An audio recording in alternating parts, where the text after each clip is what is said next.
बिहार विधानसभा चुनाव के पहले चरण के नामांकन के अंतिम दिन तक महागठबंधन में सीटों पर आखिरी क्षण तक चली खींचतान के बीच राजद, कांग्रेस और अन्य घटक दलों ने अपने अपने उम्मीदवारों की सूची अलग अलग जारी की। साझा मंच से सूची जारी करने का वादा हवा हो गया और दलों ने देर रात तक अपने अपने उम्मीदवारों के नाम सार्वजनिक किए। आधिकारिक रूप से महागठबंधन का सबसे बड़ा दल राजद सर्वाधिक 143 सीटों पर चुनावी मैदान में जाएगा। बिहार कांग्रेस को महागठबंधन में इस बार कुल 61 सीटें मिली है। हालांकि अंतिम समय तक कांग्रेस 2020 के चुनाव की भांति कम से कम 70 सीटों के लिए जोर लगाती रही, लेकिन उसकी कोशिशें उसे 61 सीटें ही दिला पाई। वाम दल इस बार 30 सीटों पर मैदान में होंगे।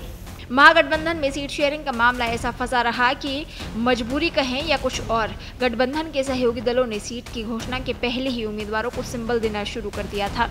यहाँ उल्लेखनीय है कि आधिकारिक रूप से भले ही महागठबंधन 243 सीटों पर चुनाव लड़ रहा है, लेकिन उसके कुल 254 उम्मीदवारों ने मैदान में मोर्चा संभालने की तैयारी कर रखी है।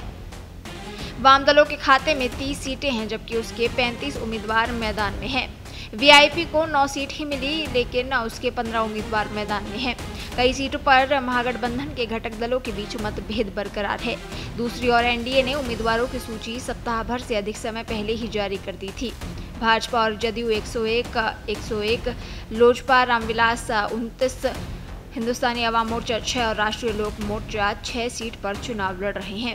विश्लेषक मानते हैं कि महागठबंधन के भीतर सीट बंटवारे और टिकट चयन को लेकर बनी असहमति चुनावी अभियान को प्रभावित कर सकती है। देश दुनिया की ताज़ा खबरें और वीडियोस के लिए अभी डाउनलोड करें पत्रिका ऐप।